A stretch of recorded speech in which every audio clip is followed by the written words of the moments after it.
Hello and welcome to another session of KISS Math.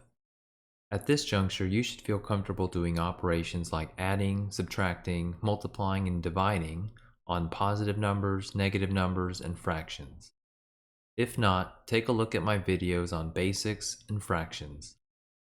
In one of those videos, we introduce the idea of variables and expressions. If we don't know the value of something, we can just represent that something by a letter, like x. And that's called a variable. And we can use these variables in mathematical expressions so other people can understand what you're trying to say. So x plus 4, we can write that like this, and that means some number plus 4.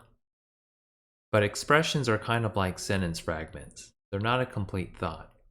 This x plus 4 is nice. It tells me that I'm adding some number and 4 together, but x could be anything at this point. Someone has to clue me in on what x is before I can evaluate this expression. But if I drop an equal sign here and say x plus 4 is 6, well, now I have something called an equation. And equations are like a complete sentence. It gives me a whole picture. It tells me that both sides, this x plus 4 and this other side here, 6, that they're the same. So something plus 4 is 6, and I can take a guess here and say that x is 2, because 2 plus 4 is 6, and 6 is equal to 6. And no other value for x will give me 6. Now if you don't believe this, You are fake news. you can check it yourself and plug in a different number for x. For example, if we try x equals 3 and plug that in, we would get 3 plus 4, which is 7, and 7 is not equal to 6, so your x value is wrong. So if you see an equal sign anywhere, that means you are dealing with an equation, and that both sides of an equal sign has to be the same. So if you have 2x minus 4 equals 10, well, that means that all this stuff over here on the left is the same as or equal to all this stuff over here on the right, which is just 10. Now the goal is to try and find what number x has to be for this equation to make sense. Now you can try and guess random numbers for x so that you can calculate 10 like we did in the last slide, but that's not going to work in the long run. So let's look at a classic way to think about equations, which is a seesaw. You have 2x minus 4 over here on this side, and to balance it out, you have a 10 on the other side. In order for this equation to always make sense, both sides have to stay balanced. Now, if you do anything to either side, it's going to tip the seesaw in one way or the other, unless I do that exact same thing on the other side. So for example, let's say I want to add 4 to this left side here. Well, that would make the left side a little bit heavier, right? So in order to stay balanced, I have to also add a 4 to the right side. And our seesaw would look like this now. And if I simplify this negative 4 plus 4, well, these essentially turn into 0. And so I just get 2x here on the left side. And then this 10 plus 4 just becomes 14 on the right side. And why did I choose to add 4 to both sides? Well, because the goal is to find x, right? And the way to do that is to try and isolate all of your unknown crap to one side and move all the other known crap to the other side. So by adding 4, I essentially got rid of this negative 4 on the left side to get this 2x by itself. But we had to balance that out by adding 4 to the other side, and that's where this 14 came from. But we're not done, because we're trying to isolate just this x here, right? There's still a 2 in front of it right now being multiplied. And whenever you have some number in front of a variable like this, That number is called the coefficient. In order to get x by itself, we have to eliminate the coefficient. Finish him. And we do this by dividing by that coefficient to cancel it out. And be careful, you have to divide, not subtract. You can cancel out addition by subtracting like we did up here, but you can't cancel out multiplication by subtraction. That's just crazy talk. You have to divide it out. And again, whatever we do to one side, we have to do to the other side. So if I divide this side by 2, I also have to divide this 14 on this side by 2. Okay, so now our seesaw looks like this. 2x divided by 2, I can write that like this, 2x divided by 2. And these 2's cancel out, so I'm just left with the x on this side here. And then on the right side, 14 divided by 2 is just 7. So now we know that this unknown value of x is now equal to 7. But if we want to be sure, we can substitute it back into our original equation to make sure we didn't screw up somewhere. So let's do that. So here was our original equation, 2x minus 4 equals 10. And we just found out that x equals 7. So if I want to check this, I'm going to substitute a 7 every time I see an x in the original equation. So there's only one x, so it'll just be 2 times, instead of x, I'm going to put in a 7 minus 4 equals 10.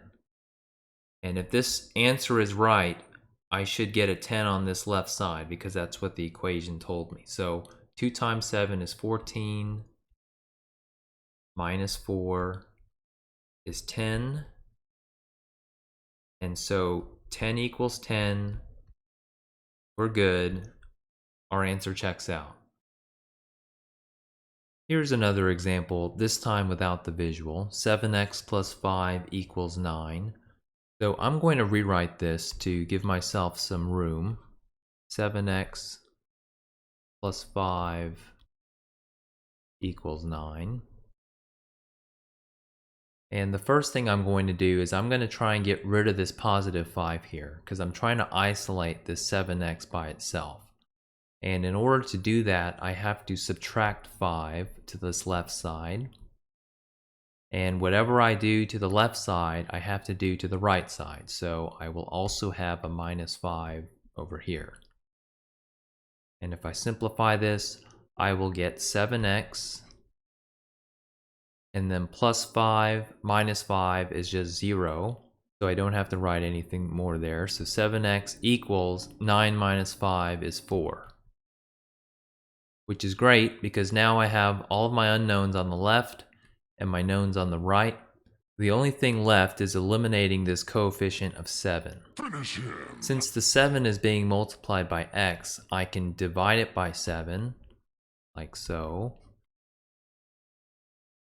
And so these 7's will cancel. Fatality. And I'll just get left with x on the left side, which is what I wanted. Excellent. And I also have to divide the right side by 7. So we will just get x equals 4 over 7. Even though this is a fraction, this is perfectly fine. The only thing we need to do is check if this fraction can be reduced, which it cannot, so this is our final answer.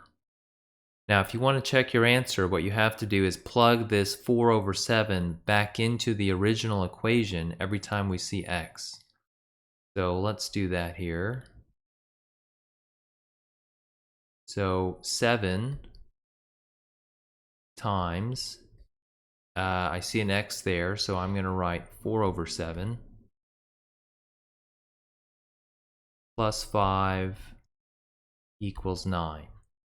So I better get 9 here on the left side to make sure that it equals right. So this 7 times 4 over 7, well, I see that these cancel, so I'm just left with 4 plus 5, which is 9. And so 9 equals 9, right? So that checks out. So that answer is correct. Remember, the answer is 4 over 7, right? 9 is not the answer, that's just the check. Okay, here's another example. Another one. 2/3 x minus 1 equals 19. So this one may look a little sketchy just because of that ugly fraction up here. But let's start with getting rid of this -1 here. So I would like to add 1 to this side to get rid of this. And if we do that, again, we have to add 1 to the right side. So this will essentially become 0, right? So we have 2 over 3 times x minus 1 plus 1 is 0. So I don't have to write anything, equals 19 plus 1 is 20. So now we've moved all of our unknowns to one side and our knowns to the other, but we still have this coefficient here, and this time this coefficient is a fraction, but we must still eliminate it. Finish him. This 2 over 3 here means we are multiplying by 2 and dividing by 3, right? So in order to cancel this out, we have to do the opposite. We have to multiply by 3 and divide by 2. So if we do that, I'll put a 3 over 2 here, and I'm going to multiply the left side of the equation by 3 over 2. And if I simplify this, I see that these 2's will cancel and these 3's will cancel, and I'll just get 1 all around. And 1 times x is just x equals 20. And remember, we have to do the same exact thing that we did on the left side. So this 20 has to get multiplied by that 3 over 2. If I don't do that, then I'm just making up math at this point. I'm not following the rules. So this process here where we flip the fraction, whenever we flip the fraction, that new fraction is called the reciprocal. And if you multiply any fraction by its reciprocal, you'll just get 1, which is what we just did.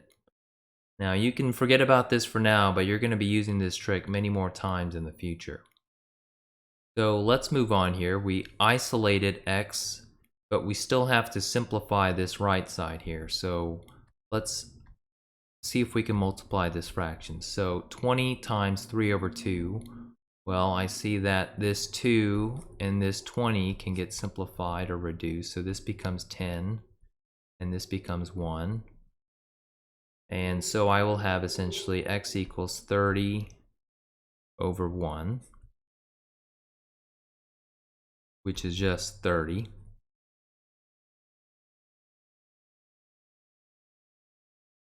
And again, we have to check our answer to make sure that we got it right and the equation checks out. So I'm going to substitute a 30 every time I see an x. So we have 2 over 3 times 30, that's where the x is, minus 1 equals 19. So this 3 and this 30 will simplify. This becomes 10. And this becomes 1 down here. And then so you just end up with 2 times 10 is 20 over 1, which is just 20. Minus 1 is 19. And 19 is indeed equal to 19. So we know that this answer checks out. Okay, so those were some basic example problems. If you're good with these, head on over to the multi-step equations video where I'll have a lot more examples.